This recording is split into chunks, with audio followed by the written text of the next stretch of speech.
This is one of my very favorite places to come to in the summer. It's just so beautiful. The river just seems to go on forever. It just never stops.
Hey everybody, thank you so much for coming back and seeing me and Desi today. I hope you had a good summer week.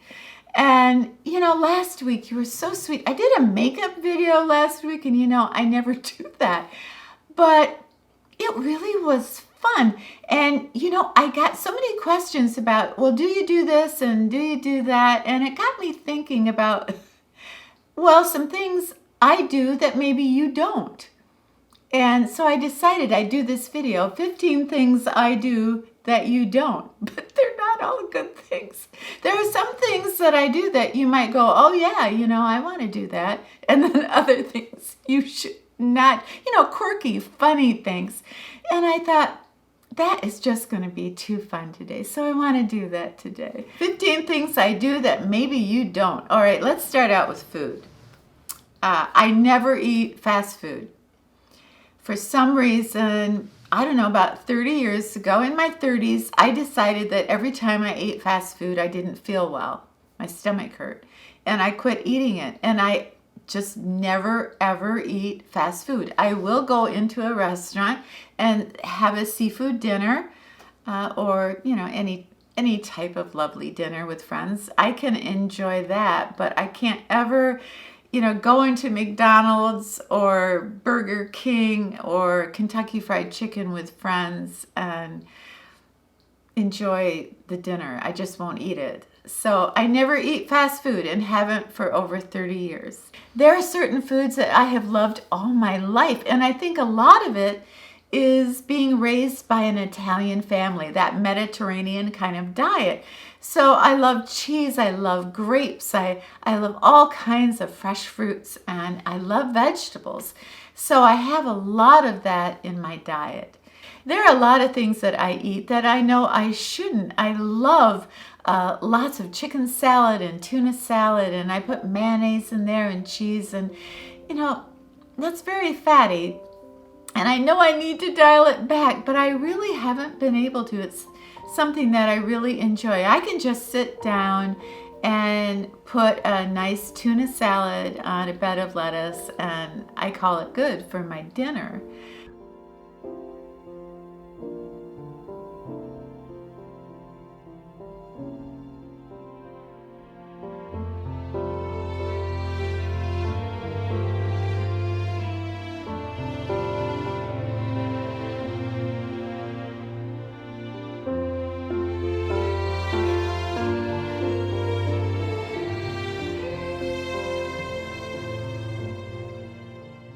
Always been very concerned about the middle of my body. I've never wanted to carry a lot of weight just around my tummy because I felt it was very unhealthy. So I do walk, and I used to do a couple hundred sit-ups a day, but I don't do that anymore because that kind of puts a lot of strain on my neck. So I went back to doing isometrics, and I find that to be absolutely wonderful, and you get results right away. But all that is just taking this really, really deep breath, standing up, and taking in this deep, like hold your stomach in as hard as you can. Just hold it all in for 30 seconds, and then work up to a minute, and then maybe a minute and a half. Those are isometrics, and that flattens my stomach more than sit-ups does. And so I'm not actually moving my body, I'm holding that stomach in. And then I do that 10 reps 3 times a day, and it makes a huge difference in the middle of my body. So I do my isometrics, and I will link a couple of videos on doing isometrics, but I started doing isometrics when I was 12 years old. So it's something I'm very, very familiar with in trying to contour your body. These are my car keys and my house keys, and they are so precious to me, and I am so quirky about my keys. So when I'm out, and I pull into wherever I'm going, it's a little ritual I do. I open up my purse, and in my purse is a pouch, and in the pouch is another pouch, and that's where the keys go. They're like my holy grail. I have to know where my keys are at all times. Now, exactly where this came from, I think I know. It was like 30 years ago, and I owned a catering company, and you had to be there on time, and you had to drive a lot of vans and blah, blah, blah. And I was under a lot of pressure. That was the worst job I loved the job, but the pressure was enormous to get the food there on time, decorations, you can imagine. So, well, you have to be there on time. It's a wedding, right? So you got to know where the keys are. Well, that, over the decades, that has stayed with me. And the older I get, the more I have to know where are my keys. So I have a special place in the house where they're always hung. But the ritual with my purse is really, really something to behold. And I won't even buy a purse unless it has a compartment within a compartment where my keys can be put. It's quirky. I suppose you could almost say it's kind of OCD. I don't know.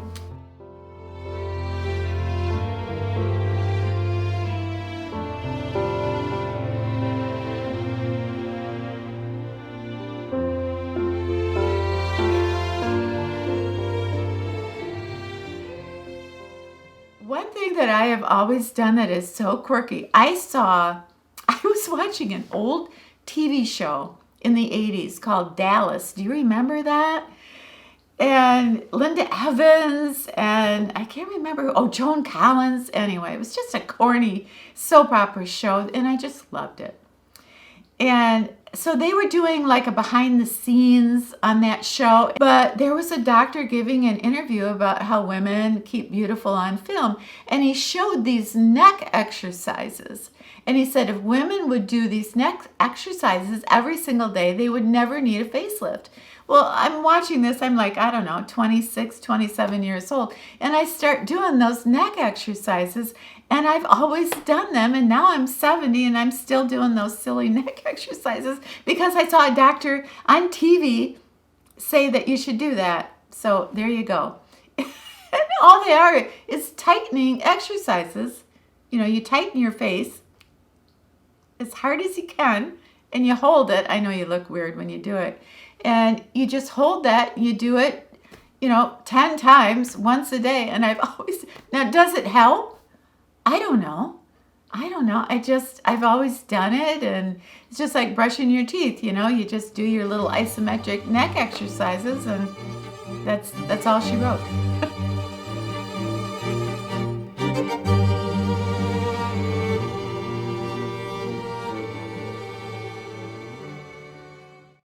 From as long as I can remember, People always carve their initials in trees. Why is that? Is it a way of saying, I exist and I'm going to exist forever?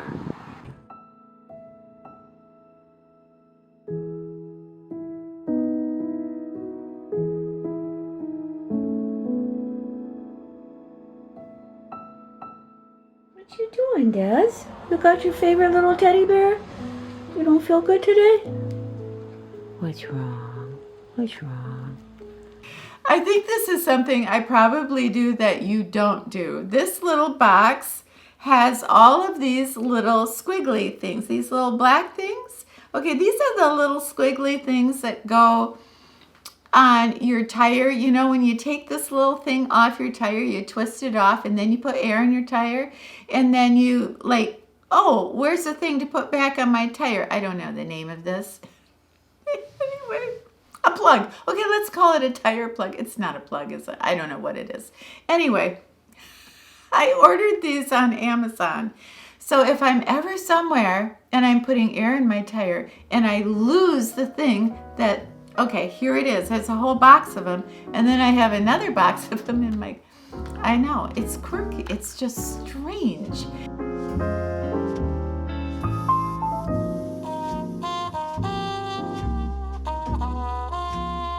I don't know what gets into me, but once in a while, I always go snooping about what my exes are doing. Are they still married? Who are they dating? What's going on in their life? I don't know why. And every once in a while, I'll check the obituaries.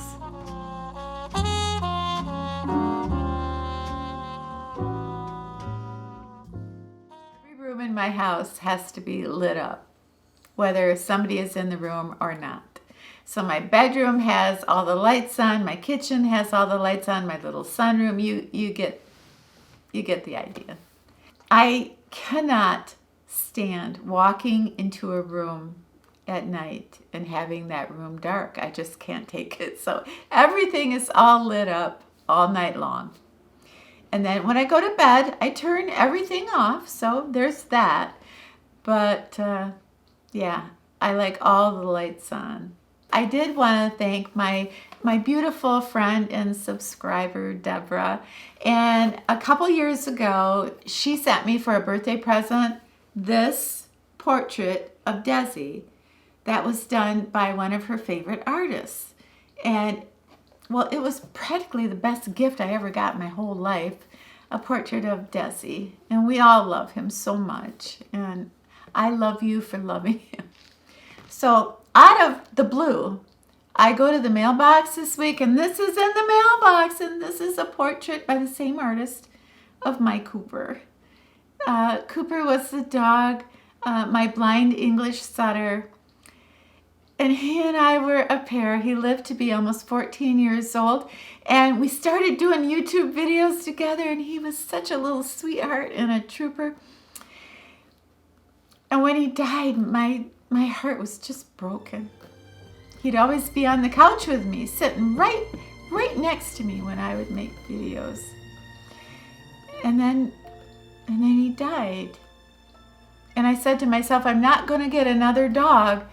But somehow, I was filming a video all by myself, and I got up suddenly, got my keys, drove across town during rush hour, because the animal shelter was having a sale on little doggies that were pretty much unadoptable. And I will always believe that Cooper nudged me to go there that day and find Desi. I don't know if that's true, but it feels true. But I wanted to say, getting these two portraits of my doggies, thank you, Deborah, so much. My dogs have been so much a part of my life, and they've taught me so many lessons. And when Cooper died, I remember thinking, my heart will never mend. And after crying for a few days, I listed all the things that Cooper taught me, because he was 80% blind, so he had a very difficult time in life, but he persevered, and he taught me so many lessons about courage and patience and love. And when I saw all the things that Cooper taught me, I stopped crying and I started to be grateful that I had him for as long as I did.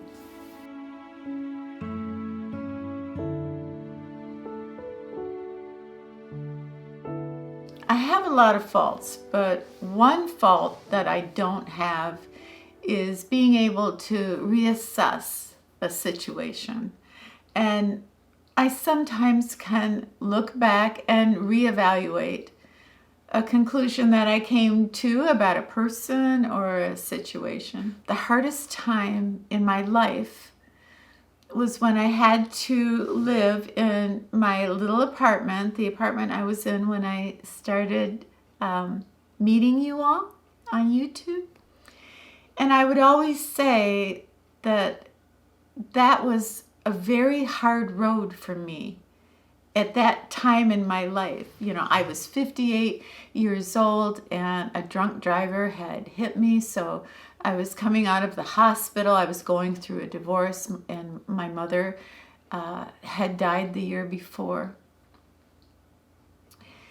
So there I was, and I got thrown into an over 55 community. So we were all, most of the ladies there were 20 years older than I was.